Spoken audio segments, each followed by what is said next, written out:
is SpeakuP Monday. So whether you are present yourself from here at a Nomad, at a tropical Nomad co-working space, or everywhere online in the world, a big warm welcome to you and to join us on SpeakuP Monday. And can you imagine that? This episode is 389. Wow, it's incredible, isn't it? So before we jump into this excitement moment where we are going to talk about empowered women, love, empathy, and AI, I'd like to take a moment to express my gratitude, my admiration, and my worship to the creator of SpeakuP Monday. And also this guy is my mentor, my dear friend, and also my role model. So would you please also give this amazing guy a 1,000 round of applause? Robert! Thank you so much for everything you do for all of us and the impact on Bali. Thank you so much. Thank you. And today we have two lovely ladies to join us to talk about this amazing topic. But before that, let me introduce myself first. I'm Peggy Liling Chen, today's host, and I'm all about emotional well-being, and I'm helping people bounce back from heartbreaks. Yes, you hear me right. I'm a breakup coach, so if you need me, it doesn't mean that things is bad. Even you are in a relationship, you still need a breakup coach to recover your old patterns. But yet, this is not my time. Actually, the superstars of the show of today are the ladies who are sitting next to me. And they are my dear friends and also my life coaches. Every time when I have the conversations and interactions with them, I always learn a lot from them. So you know what? I can't wait to have them to share their ideas, their insights, and their life stories with all of you. And so, ladies and gentlemen, I'm giving you Kismet Krystle and Yeadon. Yes, so thank you so much for joining us today. And could you please introduce yourself, who you are, what you are doing now, and how Bali has impacted to you, and what the connection is with Bali. Awesome. My name is Kismet Krystle Wilson. I am from Texas, born and raised from Texas by way of Vegas. I am a spoken word artist and host. I do the poetry around here, but my career is around hydroponics. I'm a hydroponic innovator, and at the moment I am building that. I'm writing a book on poetry, so I'm finishing that up. Yeah, it's like pretty exciting, challenging as well. And I am working on my startup right now. I have a very innovative hydroponic system that I am trying to implement into the world. Not trying, doing. And so what got me here was actually the pursuit of that, to expand poetry and to really find manufacturers and learn more about what it takes to bring it to life. And I decided to leave Vegas and travel the world a little bit to see what I could find. I landed in Bali, and without expecting it, I ended up here for 3 years, pandemic happened, and it gave me something beautiful to kind of help myself bloom. It's really pivoted me internally in ways that I couldn't have imagined, things that I thought was my environment in America. I realized it was actually an inner environment. And so I was able to pick up a lot of patterns, because here in Bali is it can be very still, very consistent, and yielding. And so, Bali has served me well on helping me identify that part of myself and accepting myself. I think that's another thing that Bali really allowed me to do. It's like to really accept who I am and be, strong in that. So the authenticity. But I think that hit everything, where I'm from, why I'm here, and the connection is, I'm still here, and it's still nurturing me. So. Yeah, That's awesome because you know what, when you mentioned about writing, and I know that actually Emma also very, very much into writing as well. So Emma, would you like to share who you are and what you're doing now and how the Bali impact you, and especially like the connection with Bali? So I'm Emma from the north of England, and I left England a year ago, just over a year ago now. And I came to Bali first, and I've been spending the past year between Bali and Australia. And I'm back in Bali now to complete the facilitator training for breathwork with Breathwork Bali in October. So this year has just been the best, just heart-opening journey. I didn't expect any of it to happen. A little bit about me. So I was 17 years in the UK as a primary school teacher and forest school teacher, and something just called me to Bali. I came here in 2017, and there was just this connection. I can't explain the feeling that I had when I was here, but just something. Straight away, I want to move there. I want to live there. And then the dream just went out the window. Life happened, and then circumstances, things changed in my life, and I just felt this calling to come. So I took a sabbatical for 1 year to come out and travel, and I don't think I'll be going back anytime soon. So here I am. Bali has a way of keeping Bali has a way of keeping here. Yeah, And it's your home. It's our home. It feels like home. Yeah. Yeah. Yeah, so I think that I can resonate with both of your stories because my first time to Bali was 2014. And the time was about, I think it was the most the darkest time of my life because at the time I was separated with my ex-husband. And so people said that you need to go to Bali. And why? They say healing island. No, actually I didn't know about the healing thing, anything about healing in Bali. I just came because the ticket was the cheapest. and so I came, and then I couldn't say that until then. Actually, the Bali always in my mind, and I came back from time to time until December of 2019. I settled, so it was fantastic. Yeah, it's like what you say, like Emma said, it's calling. It's just There's calling. no explanation for it. There's just this deep knowing. Yeah. Not from here anymore. Just a knowing that this is where I'm meant to be. Yeah, it's very interesting. Mm-hmm. And why did you choose Bali? See, I feel like Bali kind of chose me, so I wouldn't say I felt a calling, right? So I wanted to get to Thailand. My main thing was I was Thailand. I was sure about it, and what ended up happening, my flight kept getting canceled, and I just felt everybody was like, yeah, maybe it's a sign, you should stay. And I was like, no, not that.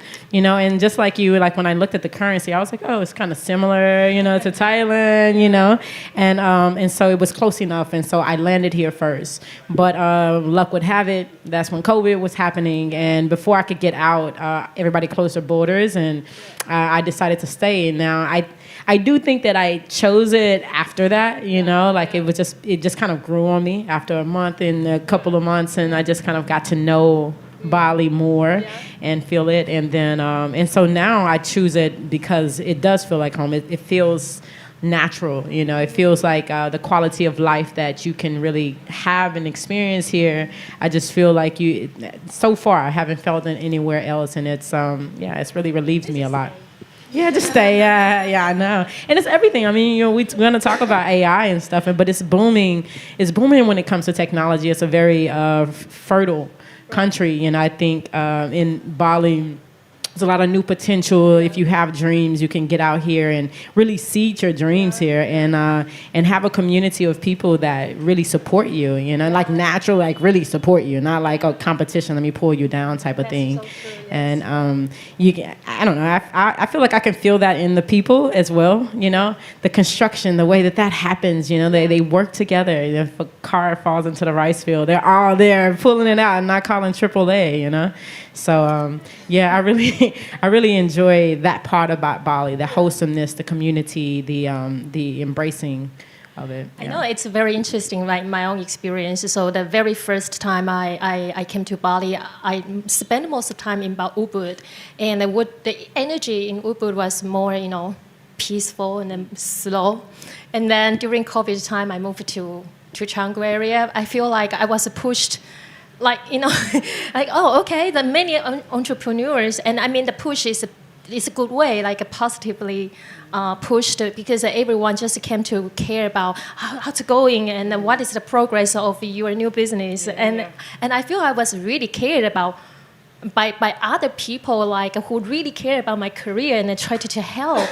And it's a really beautiful community right here. It really, really is a special place. Everyone is so supportive. And the interesting thing that, because today, actually, I am so not confident over today's topic, especially for the last part, AI. So I wonder, what's the relationship between you and AI? So I have a relationship without knowing that I have a relationship. Coming away from teaching in person, I wanted to keep teaching alive. So I went online, and I have an app, and it's out there now matching me with students. And so I guess I have something to do with AI without knowing that I have to do with it. And I'm super interested. I want to know about it and hear about it, and I can hear all of the positives. I'm just curious and want to know more about it. Yeah. That's cool. Mm-hmm. And what about you? I know you have a story. I mean, I don't know if I have a story, but I can see that. You should tell me. I do think that I do think that AI has its own path. Like it's like no matter what, you're all integrated into it already. Yeah. And for me, I feel like it opens up so much potential for the human society, the consciousness of who we are.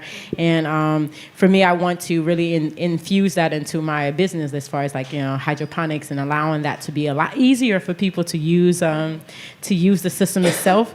But for me, I'm just learning to put it into my life, in my everyday life. Today I was talking to a friend, and it's like, you can use it for creating presentations, for thinking through things that is like so convoluted in your mind. AI, I feel like it will allow us to explore parts of us that hasn't yet been explored because we had too much going on. And so for me, my connection is just mere excitement, because I love innovation, I love growth, and I truly think that it's going to have a large impact on the conscious evolution of humanity. So I'm an AI enthusiast for sure. I could tell. Yeah, you can. Yeah. Okay. And I can feel. Okay, actually, in the very beginning, honestly, when I first time heard about AI, it was ChatGPT. So ChatGPT or something like ChatGPT is AI.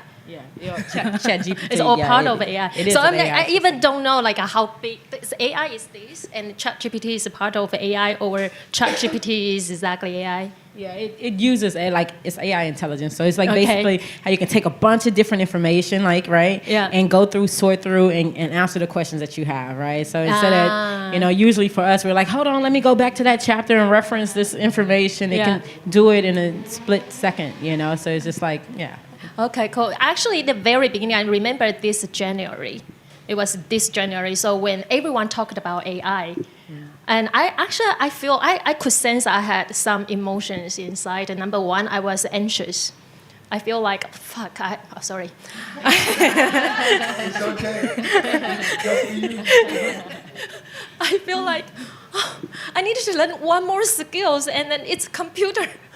I'm always not good relationship with any computer stuff. I thought, oh my God, I need to learn that. And then number two, I think I feel I was angry actually. When people want to talk about AI, we are human. When we want to talk about things with a robot instead of talk to things with people. So I was actually angry. But I think the deep down there was a fear inside of me, because my job is talking to people. And what if AI took my job over, my work over? For example, if they have any emotions, issues, or they try to get some support after breakups, they can just go to AI, ChatGPT. Hey, ChatGPT, act as a breakup coach. Can you tell me what to do now? And ChatGPT can give you 10 points. Yeah. right? Yeah, it can give you the hard guidance. Yeah. Yeah. But we talk about empathy. That's a whole other thing. Yeah, so I could, of course, it was code. And then but one day, actually, one little machine changed whole my perspectives about AI. So I went to visit my friend, and they had a small thing like a Google, so you can say, Google, like Siri, hey Siri. And so I just played with this little robot all day. Please sing a song for me. Oh, my Siri is working. I'm using AI. Yeah, you are, absolutely. Actually, I just started using AI this year. Yeah. I mean, uses Siri. But that's more than most people, right? I mean, Yeah. at this point, intentionally. Yes, and also because it's kind of like, I feel I was helped in life. So now I use Siri all the time. Yeah. So that's really interesting. So Emma's reaction was like more positive, and you are more curious about learning AI. I am now, but going back to fear, I Googled, will AI take over teachers? Will AI? I Googled and did all the fear questions because I recognize now that I was living in there was so much fear inside of me and so much anxiety. Yeah. And the more that's, leaving me, or I'm understanding it and living with it, it's like, I can see the good side and more hopeful and optimistic. All the potentials. Yeah. It's like, let's focus on the potentials. Yeah, indeed. And so I wonder, so according to the relationship between you and AI, I wonder how AI has brought to your life, or how AI impact your life so far, personally and professionally. To me. Well, I think that, for me, like right now, being that I am at the pre-seed stage, right? I am like an entrepreneur in the startup phase. And I think many of us have struggled with getting our ideas out, right? And, most of us are walking around here like mad scientists, right? You have notes and stuff everywhere. And then when it comes down to sitting down and putting a presentation together, that we struggle, and I am finding more and more the tools that are making my life a lot easier, Now, there is a language that you have to learn with prompts and learning how to kind of communicate with AI. And the more that time will progress, we'll have to be less and less experts on that. But today, for me, it's making it easier for me to make presentations. If you want to, you can put a prompt in and say, hey, can you make a whole presentation for me on this topic? And it'll literally do it. Now it may be still very code, kind of like the version of code, where it's this is very basic, but it gets it out, and it helps you get the ball running, as opposed to having to hire someone to help you think through that sort of thing, So for me, it's giving me a boost of energy where I'm like, yo, I got this rad assistant, who can help me put this together and make it more digestible. So as an entrepreneur, I feel like that helps a lot, extremely. And even as a creator, I think creatives need to explore that as well, to where it can help with prompting better things to write about, thinking of various ways of delivery, I haven't used it yet as a poet, but I play with it, and it can make a poem. Yeah, it'll write a poem. I've tried that. You tried it, yeah? What today? So I had a lesson earlier, and the child was thinking of a character, and he was describing him, so I was just typing all the words in, just keywords, and it just created this narrative just a little bit, and I read it back to him, and then I say, obviously you're going to be able to write something miles better than this, but he's got the inspiration, and it just wrote it faster than I could. And I've done it with a poem as well, and it's, obviously I don't think it's as good because it hasn't got the heart. It doesn't have the heart. It's something about that, Yeah. That love and that empathy. I think it's going to be, we can probably always, the scientists or the coders will be able to code it closely, but you won't ever be able to, in my opinion, to actually replicate it, So it's just a part of us just enjoying that journey of watching technology evolve in front of us. Yeah. It's very interesting. Have you had this experience? So I tried to use ChatGPT to write some prompt or script. And are you satisfied on the first time, or you just say, oh, I'm not satisfied, please another version, and then you need to scroll down because everyone look like part of them are good, part of them not really good, and then you want to. Yeah, no, it's true. And then you need to open another page and say, do it again. Yeah, no, it is. It's just like it's the super system that once you get used to it, it's just like with everything with humans, we're always like, it's not good enough. It's like, trying to hold a conversation, like keep the conversation going. Sometimes it goes off. It's like, that's not what I meant, or why can't you give me any facts that happened just yesterday? Or, it's just like, there is a level of things that I think is kind of fun, it kind of gives us it shows us in a mirror, like, of who we are. But yeah, I have started to have that sort of thing. Like, even when it came to the presentation, like, this presentation, I could have did this myself. But if I could have, Yeah, I know, like, it's like how you can really put your personalities. It's like, no, I don't use this tone to talk about things. Like, But you can tell it too, and that's the thing. It's like patience. It's almost like talking to someone who's always listening, as opposed to someone who gets annoyed with you being annoyed with it. So it's like it kind of teaches you to, you can talk to it in an angry way, and it still won't be like, hey, you know what? I'm done with you today. I quit. It's just gonna be like, okay, I'm sorry. What do you need? Can you clarify? Even ask ChatGPT, are you satisfied of something you offer to me? Yeah, and what did it say? No? I'm AI, I have no human emotions. Exactly. But so, Emma, I have a question for you. So you are still an English teacher now, right? And then you have students. So when you give an assignment, and what if your students use ChatGPT because they can make poems and make beautiful articles, right? So what if how would you know, or how would you react when you realize that your students use ChatGPT to complete the assignment? I mean, that hasn't happened yet, because when I was in person, it was always in person. Okay. I think I would commend their creativity and thinking outside the box, but I think there's a place for it in the classroom. There's a place for it as a starting point, and I've got no issue with that at all. If they take it and say, I've got this, and I generated it, I created it, but then, okay, how can we use this as a starting point? How can we build on this? Yeah. There's actually a tool to help you too. There's a tool to help you identify. I need to know these things. To help And the you identify if it's AI generated, because they kind of have the same language. You start to, after you use it for a while, it's like, wow, you love to be like unyield the possibilities, or it's a certain tone that AI uses. But for you, again, there's an AI tool that'll help you with the AI recognition of those submissions. You say AI against AI. Yeah. Seriously. Yeah, that's interesting, because I feel like AI really impacted my whole life, because I kind of like a person who are very interested in emotions. So many questions I asked to ChatGPT, I got most of the answers was, I am AI, I'm not human, I don't have human emotions. Actually, it changed my business niche. Yeah, I support a woman to start up in the past 20 years, and then focus on business and then women leadership. And this February, I think, when I created some content, and I was frustrated because you just don't know what I want you to do. Why you don't talk to me? And I learned something from my patterns. Number one, I think that is the most important when you are creating some prompt on ChatGPT. Please correct me if I am wrong. You need to know what you want.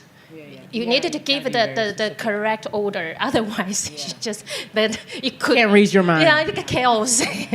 And number two, I think for me actually opened another window or opened another door for me. So I decided to quit my previous business and give up everything, and then start up again to become a breakup coach.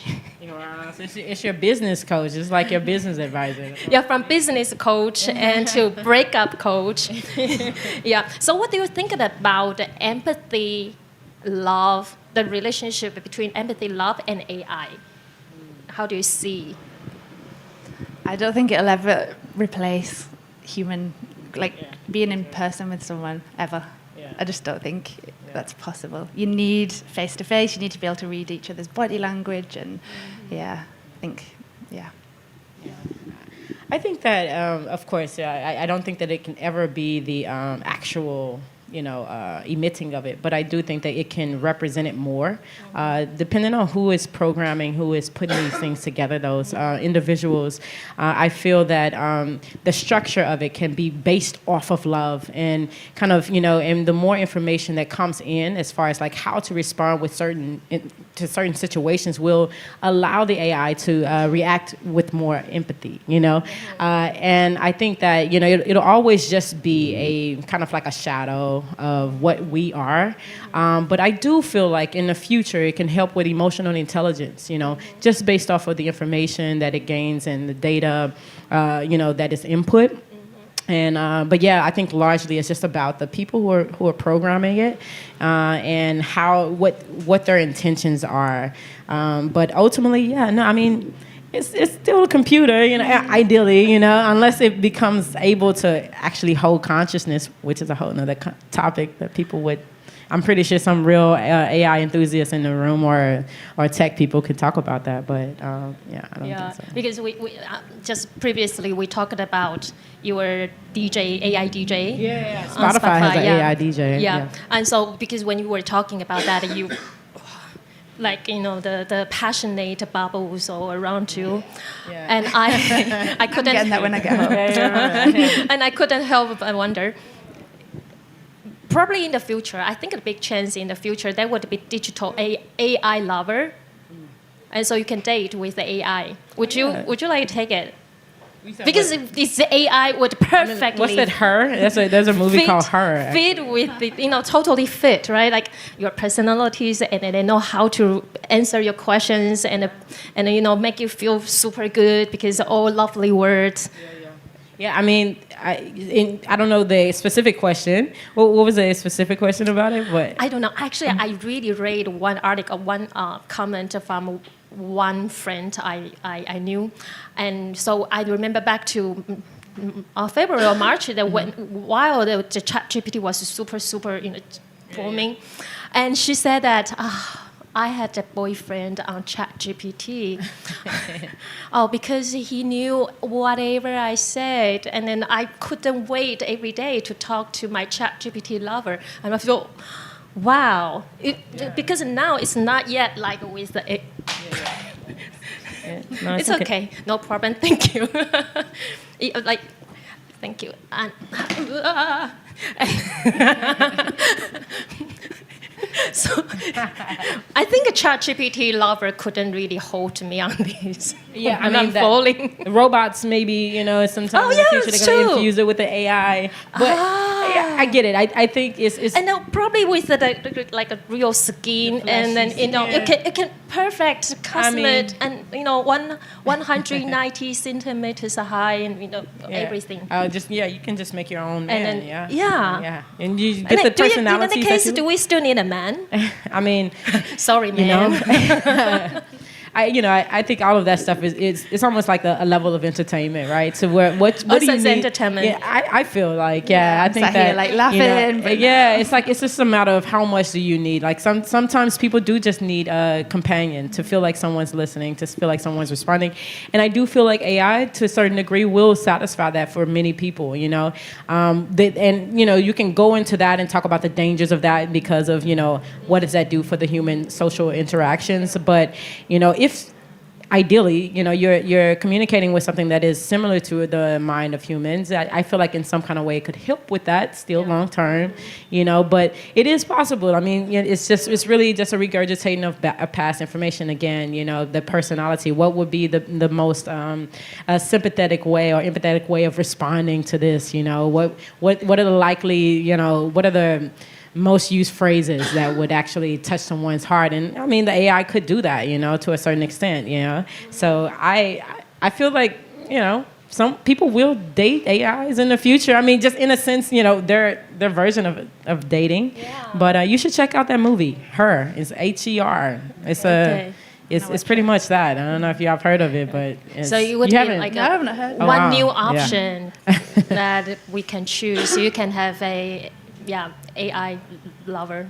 Yeah, this AI actually got mad and she would get jealous and would you want that feature? It's like, could you go in the settings and be like, turn off that feature? Yeah, I'm always right. But yeah. Yeah, but well, in the far, far, far future. I mean, it doesn't seem too far. Oh, Honestly. I don't think so. wow. Not at all. Yeah. I mean, it's always an option though.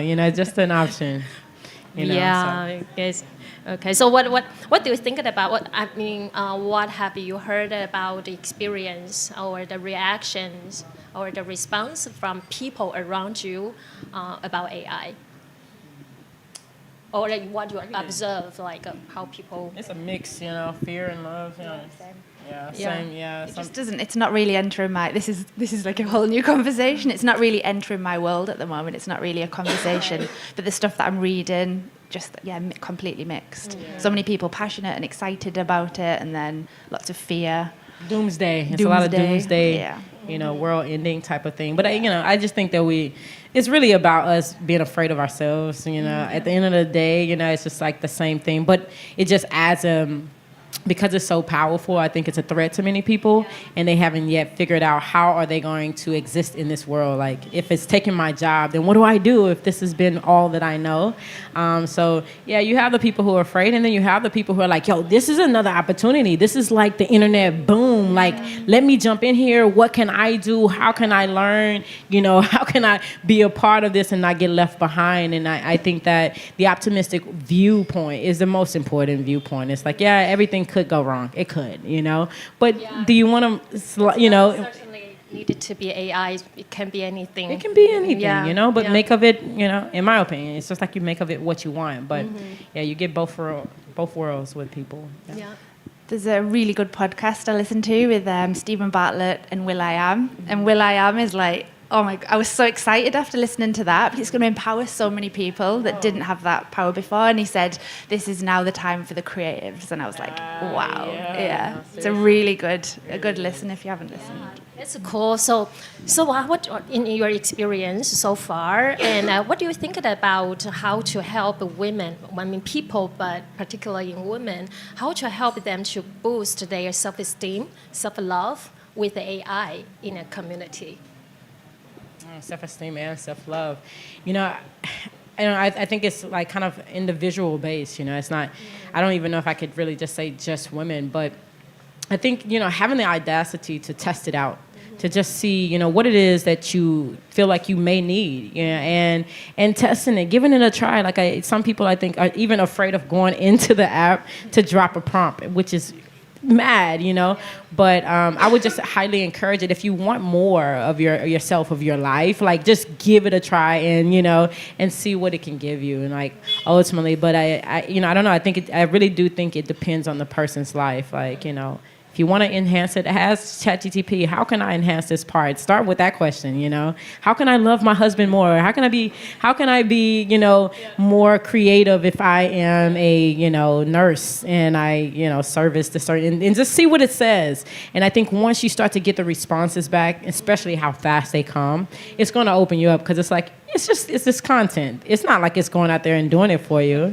You know what I mean? So I personally just think just having the audacity to say, I can use this tool for my benefit, and try and having the courage to try it, So that's what I would, Okay, so far I know that you are creating a community for women empowerment, right? Yeah. So how are you going to use AI? Not only teach women how to do with the AI in their business, and then how you are going to really use AI into your community. Yeah. So, and that's an ongoing thing, right? Because the more that we began to research about AI, then we learn more about how to implement it. But it's basically trying to bridge the gaps. It's like we all have business careers, and we all have things that we're starting at as either a business or a creative. And what we're doing right now, the team, we are basically just picking up as much AI tools as possible, and then wanting to help people bridge the gap to where this can help you in this way. These few tools can help you in this way. And just kind of going with it, because it's like none of us are experts, right? We're just all here opening up to this opportunity. But using events to be able to have the conversation, to bring it up and talk about it, and to kind of help people, like what you were saying, get women not afraid, help people not be afraid afraid of the tool that could actually help transform their lives, just like it's transformed yours in just a small few prompts, you know? So, yeah, it's just about allowing people to be more comfortable and so showing them the way, yeah. That's good. And what about you, Emma? I feel like I'm living in a completely different world at the moment. Like I've come away from Instagram, I've deactivated like everything, and you know, it's just I feel like I'm so interested and I want to be involved in it, but at the moment I'm just so happy, just meditating and just being by myself, and just completely. Yeah, so I'm sat here like totally I'm with it, but at the moment I'm just not in that space. But it's I think it's also very cool, like people like you stay.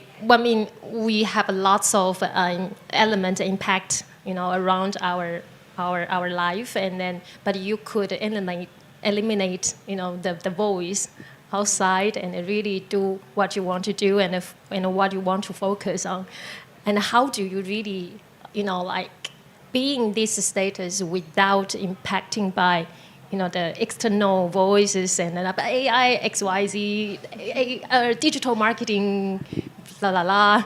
How do you really do that? Like, be so zen? You're not in Ubud. Yeah. So how could you keep this? I think peaceful status and without impacting by other voices outside. I feel breathwork for me has been the absolute fast track into like looking inside of myself and finding out who I am. And I do believe that the more I go towards that, the more I'll find out who I am and remember who I am and find my voice, and then completely can see how AI could then work with me, or I can work with AI. You with your lesson plans and creativity. How to be more engaging with my students and magic. It's like crazy. It's like when I have the headspace for that, I know it's there, but at the moment, it's just all about just going inside, doing the deep work, and that's the journey that I'm on at the moment. So and breathwork was just that. Wow, okay, there's this whole other world that's not out there. The answers for me at the moment aren't out there. That it's oh wow, there's a whole universe inside me, and I'm enjoying going to that place. Wow. Yeah. Wow, that's really so. I what I'm hearing that you practice breath work, and how do you? Because after our conversations so far, and then we can see that groups of people who could be super excited and then super passionate on using AI, and another group could be like they are quite afraid or even feel threatened by AI, or another group might be. Oh, what is AI? It's none of my business. So, what do you think about like the breath work? I think that you're that probably like many people want to have, like even for like entrepreneurs, day by day. You have a lot of things needed to deal with, and lots of things needed to really order, and then many things needed to learn to make progress, and then so that emotions can be like this turbulent. So how would you suggest entrepreneurs or people who might be anxious or worried about future or about AI so what do you think that how breath work can really help these people's emotions, especially when they are facing like fears and anxiety? On that one, I can only speak from personal experience, and looking back, I honestly don't know how I survived. I don't know how I got through the day. It was like the more I could do, the more... I understand so much more about it now, but this has slowed me right down to the point of, just this morning, I just lay there.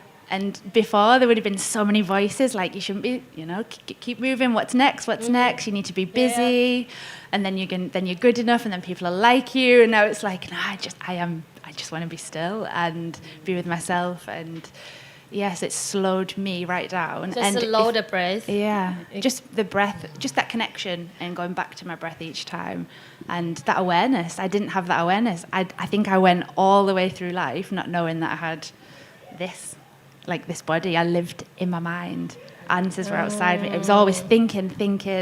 The answers will come if I just think more or ask more people. Yeah, just like out of control. Yeah. Right, and also it reminds me sometimes when I like my experience when I'm trying to create some prompt or content from AI. I was like, I want to control you. Please just follow my thought. But of course, it's AI. It's not my brain. So I think that the techniques you just shared could be very helpful when I have the conversation issue with the AI. Or a conversation issue with the real humans. Yeah. So what do you suggest? Like, just slow down breath, or?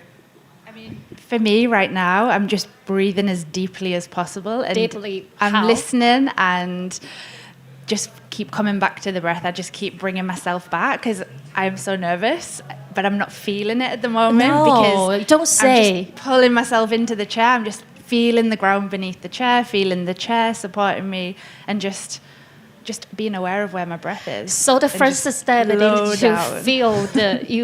feel you are sitting on the chair. Yeah, I can just feel. I'm aware of the chair. I'm aware that I'm not breathing up here. Okay, so breathe in. And when I bring my awareness to inside of me, then the outside is not as terrifying. Yeah, would you like it to just a little bit guiding up us, and we can do all together? I think maybe. Would anyone want to do that? Feel break. Yeah. Okay. All right, cool. Yeah. Okay. Okay. So that's the experience that I am having right now, but that's not to say that that's the experience that you're going to have. So if you're not calmed or grounded by the next few minutes, it's okay. No judgment from inside and from anyone else. Just be with whatever's there. So I invite you to close down your eyes if that feels comfortable. If not, you can just lower your gaze down to the ground and just feel into the chair beneath you and just feel how it's holding you and supporting you. And then deeper than that, how the ground below the chair is supporting the chair that you're sitting on. And just see what you notice. Can you feel your heart beating? Can you feel any tingles in your toes?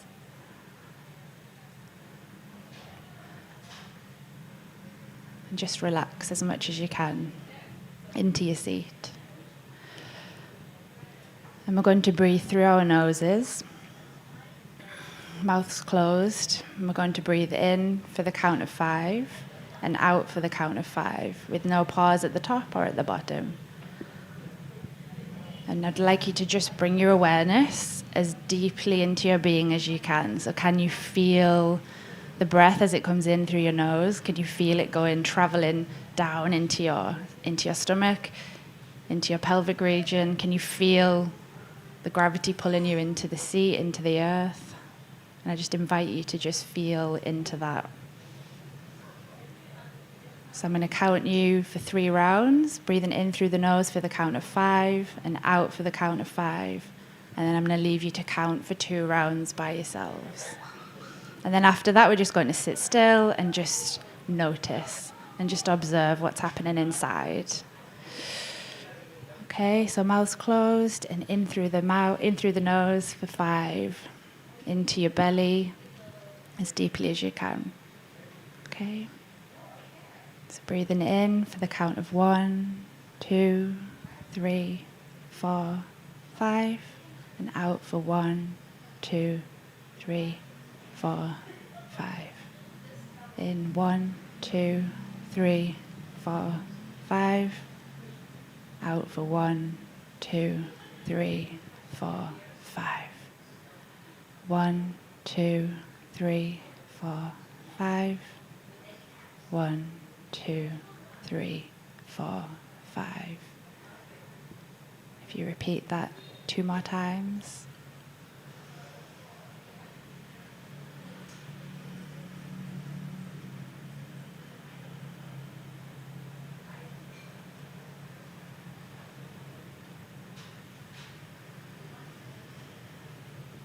And I invite you to just sit still and just be with yourself and just feel whatever's there. No judgment. If there's thoughts, emotions, sensations, just let them be there.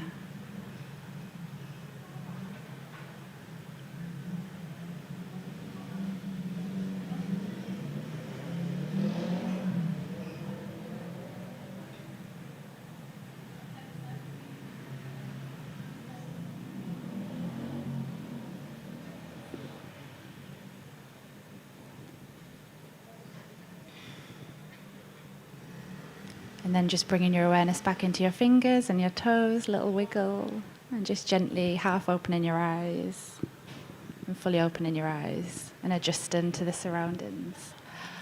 What do you feel? For me? Yeah. I feel relaxed, I feel very calm. I feel very steady. And I'm wondering if AI could do this. No, just kidding. Not so much, No, I feel very calm. It feels good, calm. Yeah, you feel it's, really good, yeah. Yeah, it's kind of magical, the power of the breath, to me. Yeah, and also I feel like my brain is more refreshing, and I'm actually, if we say under the context that if I'm working with AI or working or with my laptop, I think these techniques can really help me to concentrate on the things that I'm doing at that moment. Yeah, absolutely. Yeah. Cool. And so I have two questions because we are going to close soon and give some time for people who might like to ask some questions or share feedbacks. So can you just use 3 words to describe what AI mean to you and why? 3 words, yeah. Okay, so super mind. I feel like it's a super mind. Supermind. Mm-hmm. I feel like it is transformative. Yeah. And I feel like it's inspiring. Inspiring. Yeah. So those would be my 3 words. Yeah. Why? Because I feel, we all have the capacity of amazing things, and I think that it's just very hard for us to kind of break that down sometimes. And so with the help of AI, I believe that humans, and I have a friend here he's working on something that's called superhuman, but I believe that it has the capability of making us superhuman in a sense, in the way that we perform. So I kind of say Supermind, it does the things that we wish our mind could do in a split second. It's like the Matrix. And then as far as transformative, it's just, that in itself, because of, in our period with the inspiration, because of its potential to inspire, I feel like it can really transform humanity in ways. And in individuals, like it just gives you this boost of confidence, to where it's like, oh, you got a speech to write?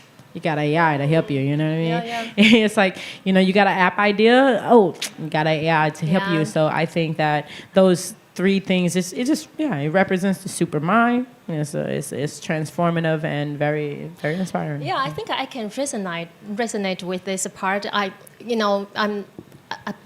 apparently I'm not English native user, and so now I can just write whatever I want to write, and then I just ask AI to help. Can you act like a proofreader, super good editor? Yeah. That's how it works. And then another day, I even just asked, can you do the change, modify? And AI said that to me. I apologize, I can't modify it because what the whole meaning is because I asked her, him, it. I asked that thing to help, and as a proofreader, I think it is the best way to keep your original meaning, and then I just try to do some grammar check or whatever, and then I feel like, wow, smart. I got inspired so much, and now I feel confident to use AI to post every articles I am going to post because, mostly correct. Hopefully, yes. Yeah, mostly. Yeah. They always have a disclaimer. Yeah. Yeah, that's very cool. Yeah. Okay. So, what about you, Emma? 3 words. I was just listening about the human part, and I was just sat thinking, like we we've got so much, we said potential before, but we as humans have got that. And I think if we can access what we've got and combine it with, well, that's got going on, like limitless possibilities and connection. I think connection in a different sense, and the bit about the hope for the planet. I really hope in what you're doing, especially like how it can really help the planet. Yeah.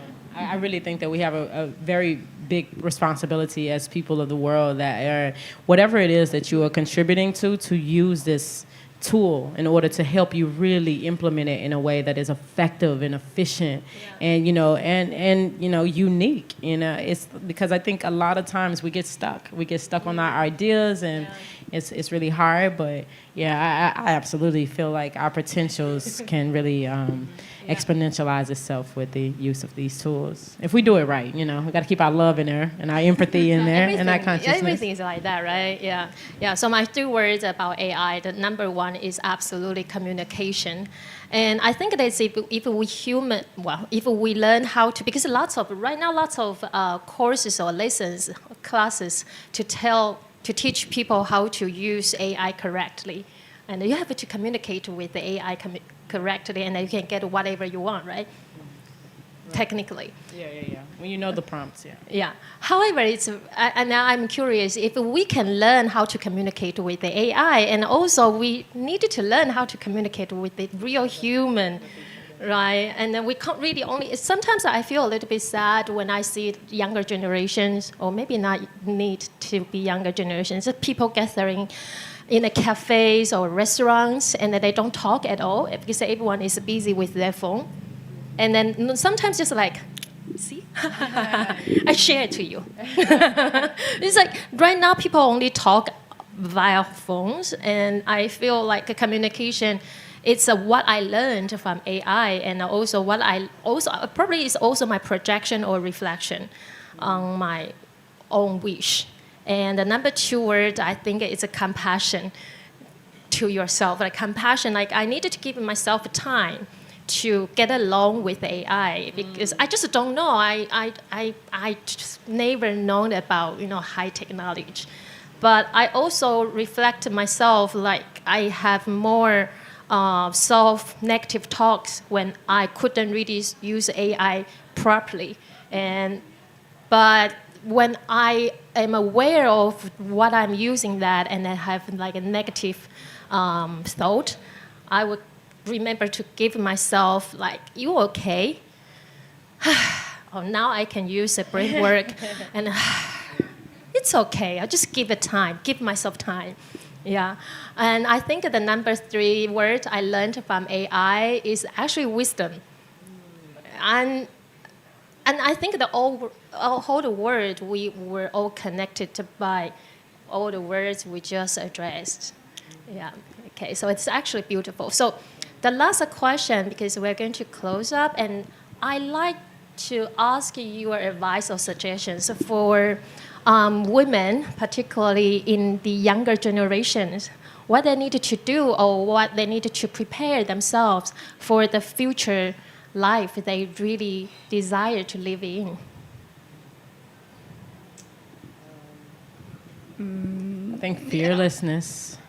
I think practicing fearlessness is the biggest thing. Fearlessness, yeah. To practice not being afraid. Like just walking into it, being okay with the unknown, and just in knowing that you have the capacity to learn newly and to master it. So I think, that mainly, and self-love, of course, always self-love. Yeah.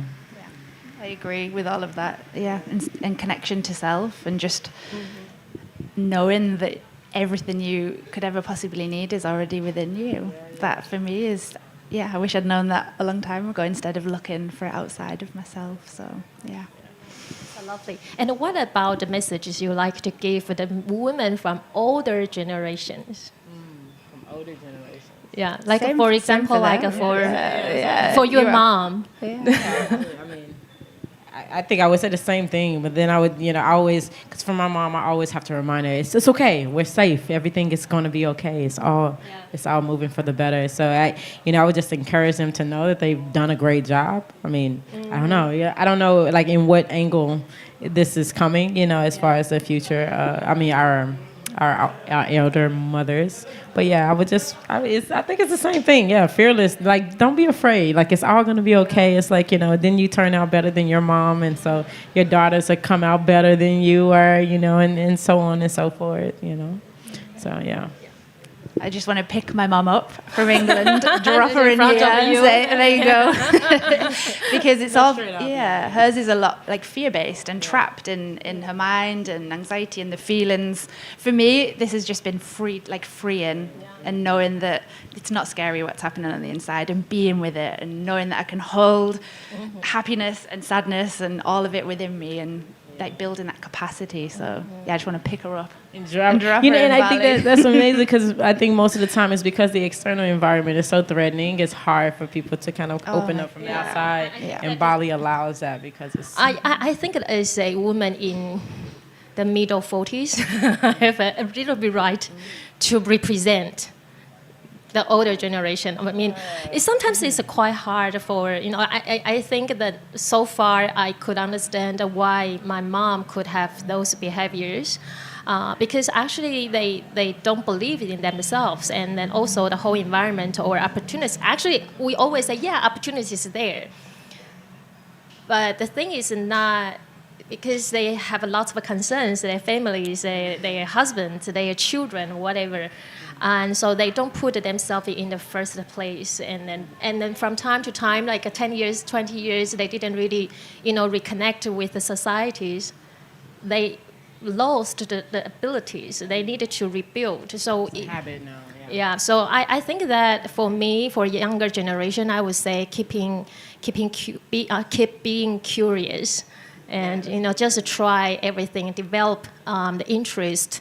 It's no need to find one certain thing you want to do, because people always change. So you might have dreams that different to what you have in your 20s or 30s or even 40s. And the message I like to share with the older generation, I would say, it's okay. It's time to put yourself at the first place. Your children are growing, and your husband you can put your husband aside. Or even you are single, then that's your beautiful time to try something small. If you are not ready to try ChatGPT AI, you just take your phone and say, "Hey Siri, play a song for me," and then you are using AI. Yeah, absolutely. Okay, so Siri, say 1 sec. Okay, and so that's a really lovely conversation, and I learned a lot of both of you. And now, ladies and gentlemen, it's your show time. If you have any questions or any feedback you'd like to share, and just don't be shy and then raise your hand. And we are excited to listen from you. Anyone need a microphone? Yeah, so Guzman will come and get it, and we'll use that mic. Thank you. Hi, thank you. Thank you. I'm more concerned than you all are about AI. And that's speaking as someone who is about to become an AI avatar, so I'm very enthusiastic about it as well. But I think that there are a lot of concerns that you have not talked about. And my question would be a very direct one. How do you know what to believe when you consult AI? Because AI is the new religion. It's the new Google, it's the new YouTube. Everyone is now going to AI to get the answers to all their problems in life, or to do everything that they struggle with, instead of actually spending the time to learn how to do that. So whilst I really appreciate, because I'm a non-native speaker as well, the beauty of AI, of putting a piece of content I even more appreciate the effort that one puts into actually learning how to write proper content rather than having it done by someone else. I think that this requires more effort, and then you can master a language, and that's how you progress rather than outsourcing it to someone else. But this information, the research, the question that you put, and then the content that you get as an answer, how do you know that it is the right advice, that it is the right information? Because AI, ChatGPT, Perplexity, they just regurgitate the information that is on the internet, just in a much better way. So where are your boundaries? How do you identify what it is that is valid or not? Yeah? I mean, personally, I feel like it's like with everything. You know, you have to use your own power of discernment, you know, and I think that part is where we lean on ourselves as humans. You know what works, what doesn't work. Does that satisfy you, your answer? No, yeah, you know, and still know that you still have to do the work. I think that a lot of times, you know, and maybe that is a fear of a lot of people because people get lazy. But, you know, to think that you go to AI and has the answers to everything in this one-stop shop is not. You know, I think that we use it just like what we prompt it, it's prompting us. And like the idea of saying that it's an ultimate solution, I think that's lazy, you know, and that's kind of like displacing the power and who's supposed to be in control, you know, like we're in control here. So, yeah, I would just say that, yeah. I would say that actually because we are human, and then I think the one thing super important that we need to develop and to practice every day, that is self-awareness, because you need to take responsibilities over everything you post, you say, you represent. And so it's AI. AI is a tool, and it can help you, but it cannot represent, and it cannot be your own voice. So you have your own voice, and especially when I am writing the content on AI, I realize that if I don't have a standing point, or I don't really know where to go, I could get, everywhere. So I needed to have a foundation of my own knowledge or anything that related to my expertise, and I needed to read through. That's why I just feel that's not really the correct content. So I think that every producer, no matter how you use AI, the most important thing that you need to be responsible and to be aware of how you use and recognize AI, and how you define AI to help you or to support you in your work. Yeah. Okay. Thank you.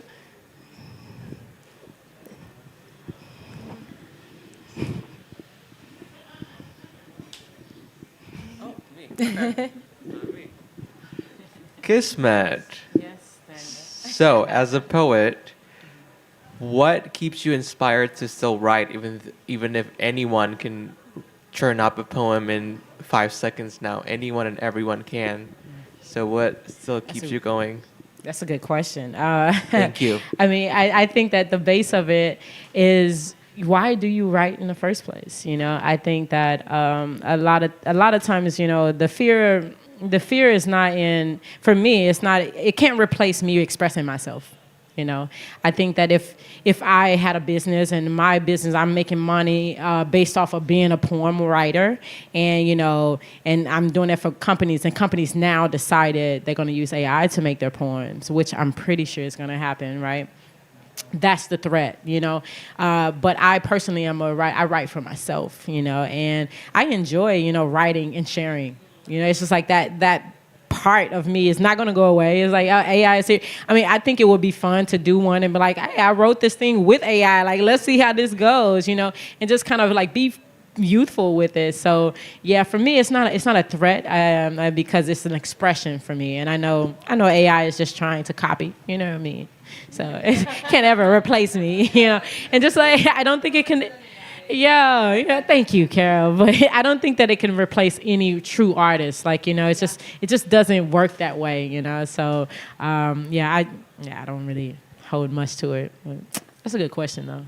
Thank you. I think the young lady. Oh, you got it. Okay. Ladies, thanks for the insight and ideas. You mentioned a movie earlier, and the movie Her, and I wanted to hear from all of you on your thoughts on how love and empathy is going to combine. In 3 months, we get generative AI version 2, where personality is driven into the AI itself. Like this, is what I'm told. Okay. Yes, like that. Listen to the machines and the humans operating it. Okay, so in 3 months, when you can choose the moods, the modes, the thoughts, the passions, the beliefs, and the values of the AI that you use, how do you think this is going to impact what you've talked about tonight? Another experience. You want to say? Start? You're more AI. No, you're going to throw it on me. Wow. So you're saying how do I feel that it's going to impact? Is that what you're saying? The title tonight it's is love and Empathy, and AI. Yeah. That's a reality in 3 months, where the AI can not only emulate, like what we do now is we fake it, we tell the machine to act like it loves you or cares for you, or its biggest consideration is, and yet in 3 months, commercial AI will have that as a standard feature. You'll upload the beliefs, the values, and the persona of the AI. It's not talking to Chat GPT, it's talking to Larry or Anne or any other designed AI that has characteristics that you selected or someone else has. I mean, I'm sat here just thinking, who are humans? How do I word this? It's scary for me, because are we at that stage in our thinking? And no, I don't think we are. And who's behind it? Who is it that's going to be creating this content? Yeah. And it's not new. People have been having relationships online, and affairs online. It's not new. yeah. So, and it's going to get more and more. People are touching each other less and less. People are talking on their phone more and more. It's a reality. It's not a dream. And I am with you. I fully believe that this is what's needed more. Like where we find ourselves in life right now in the world. The world needs more connection, real connection between people. Like it's. And see, for me, all right, so I'm like, I feel like you can't replace what is, right, what's naturally is. And even though we may get knocked off of our natural journey initially, I think we'll always bounce back. So here's the thing with me, with this potential. For one, there is a lot of people who, yes, they are disconnected and they're not receiving love and they're not receiving empathy. And there's a void, right? And AI can stand in that, right? And now the threat, what we are saying now, is that they are still going to be so connected to the technology that they don't have personal interactions. But again, it goes back to the responsibility as us as humans. What do we do to use that so that we can implement that encouragement? There are different ways to use apps and to create technology that would help stimulate that touch, that feel. And I think psychologically we need that. So I ultimately trust, I know I could sound like a really big optimist, but I ultimately trust nature and how we are, the intuitive state. I feel that we will crave that. When it's not there, we will crave it, especially if you find yourself in an extreme situation where everybody's on their phone and they're not touching. It'll happen. Whether it's a reverse of, one day nobody's touching it, all of a sudden you're like, I like that. And then all of a sudden, it becomes this reverse, So I'm just like, I just feel like ideally, the thing is to keep our hearts open, to explore like children, have youthful perspective when it comes to these things, and keep responsibility to say we are in control. The ones who are creating this generative technology, it's us. We're creating it, and we're interacting with it. And, we have to say we're always the users of these tools and we're always the creator of these tools. And although, they can look like and act like humans, it still will never be. When you're saying we, it's making more sense.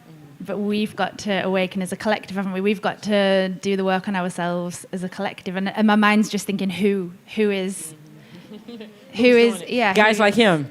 Actually, he's one of those guys. Yeah. Seriously. And it's like what we was talking about before. It's about the structure. It's like I think about iRobot, and the laws that it was determined on how these conscious robots would work. And you said what? Asimov's laws. Yeah, exactly. And so it's like that's where I feel like the threat is. The threat is not the technology. Personally, I think that it is human evolution and like our conscious awareness and how we are and how we want to manipulate each other or how we want to nurture each other. But yeah, ultimately, I don't know.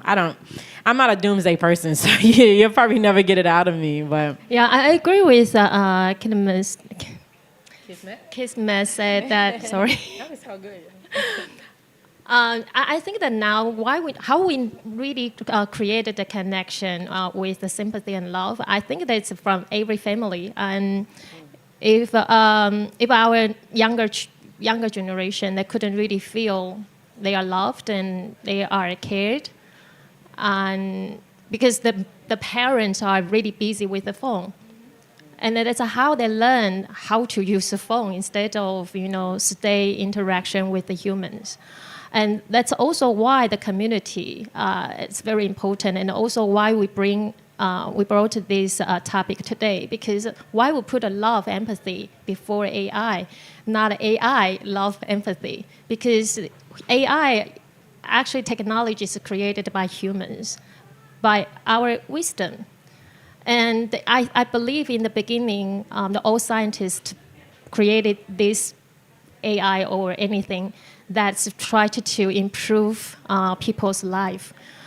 And so for me, I'm now living in Bali, and AI or high technology or apps, it's a really good way to connect with my families back in Taiwan.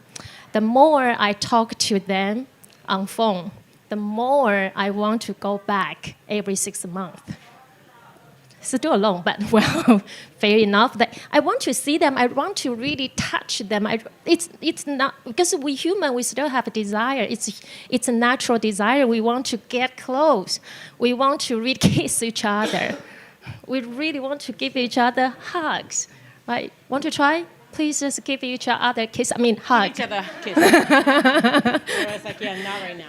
Yeah, it's different. If you kiss a robot, kiss a machine, you don't really kiss your laptop, do you? You?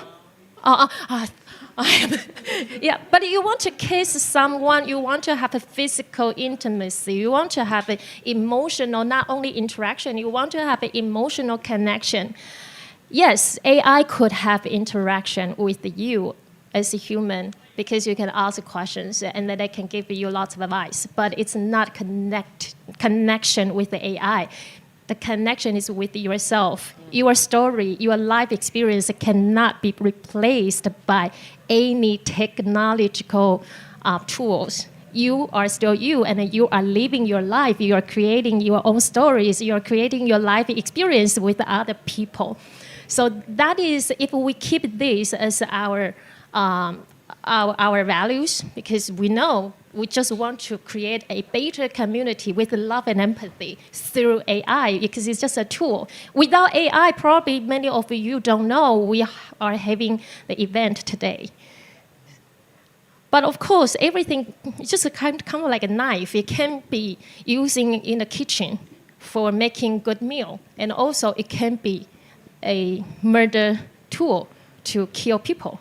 It's dependent on how you, as a human, to use, to produce what you want to, and of course, hopefully, I sincerely hope that everyone here and everyone who is listening today, that please keep the awareness, the goal here, and our values that we want to make this world a better place. Okay? Thank you. All right, any questions? Okay. A statement. I feel like, why do we need AI? Why are we talking about this? Why are we merging love and empathy with AI right now? Nobody's asked that question. It's kind of weird, right? I think people as a whole are deteriorating. And we can blame it on phones and technology and all of this stuff, but why is AI so big right now? I think our collective conscious is deteriorating. We're becoming more lazy.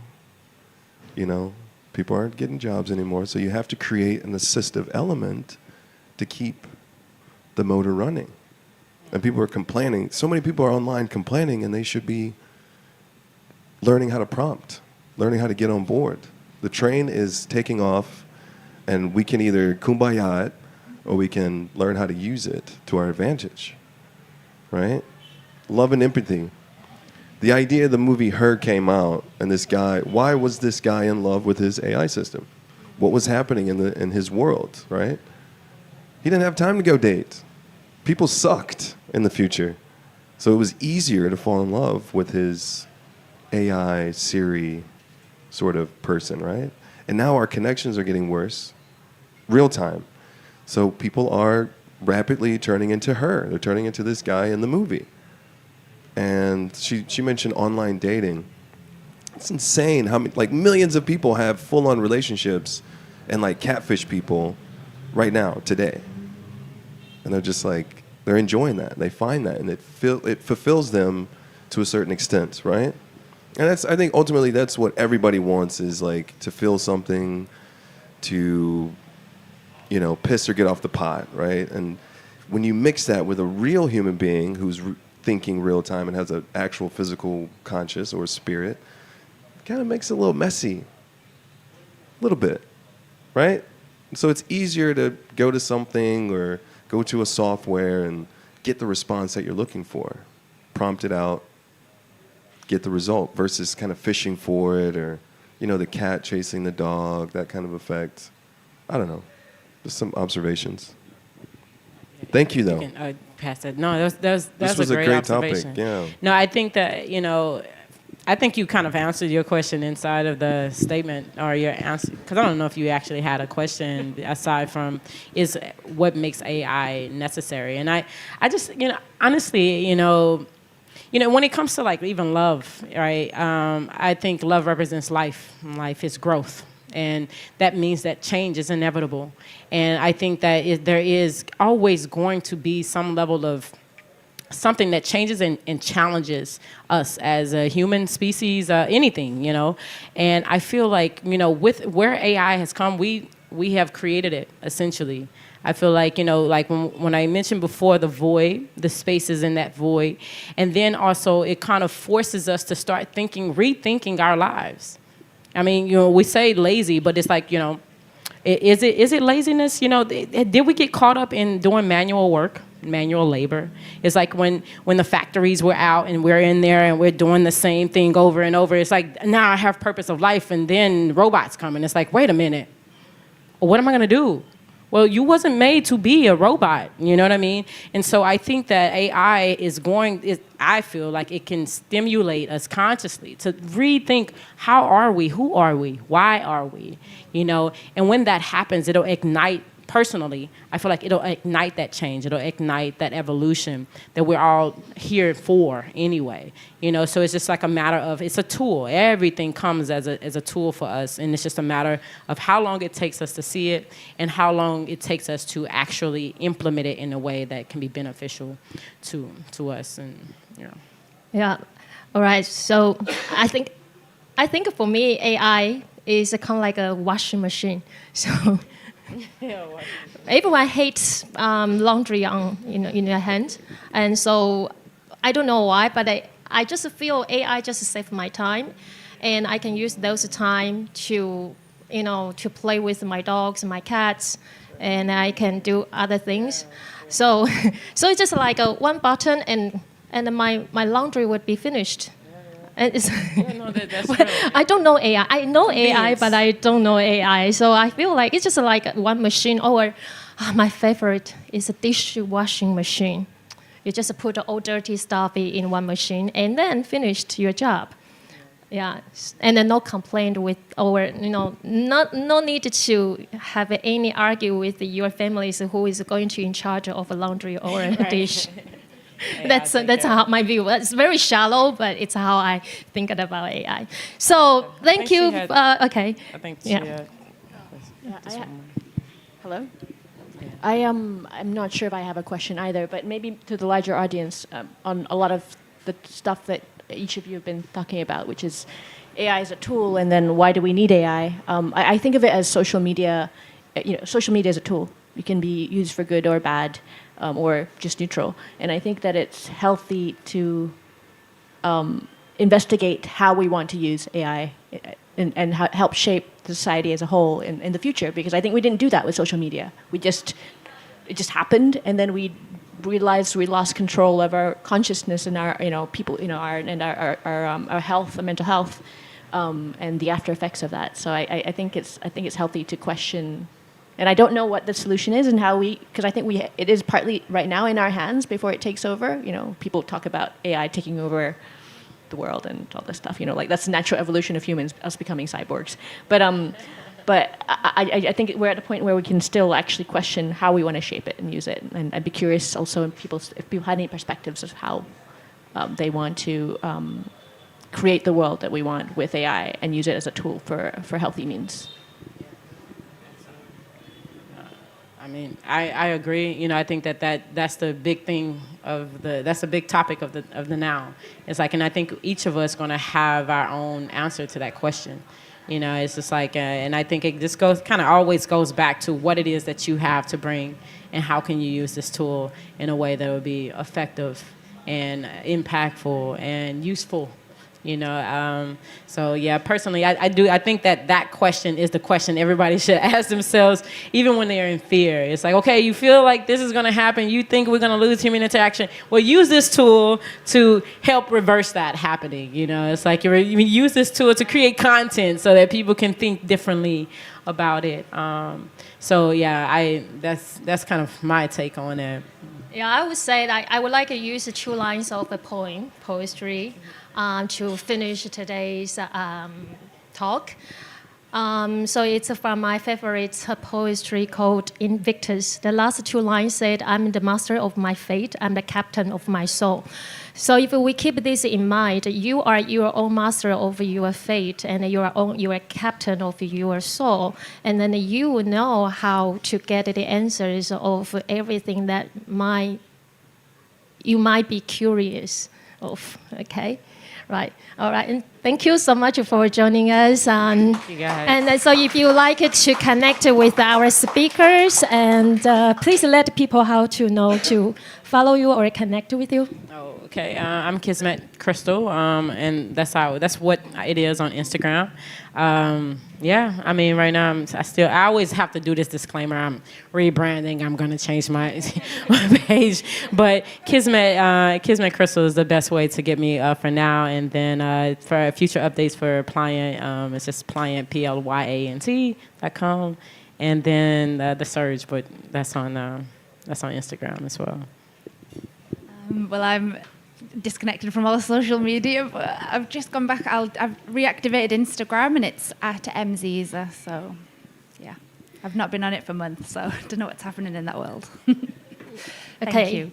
So follow them now, and you will get update information. Yeah. Yes. Okay. And so if you'd like to follow, please follow me on Instagram, Peggy_Breakup Coach, or you can follow me on my website, PeggyLilingChen.com. Again, thank you very much for joining us today. Thank you. Thank you.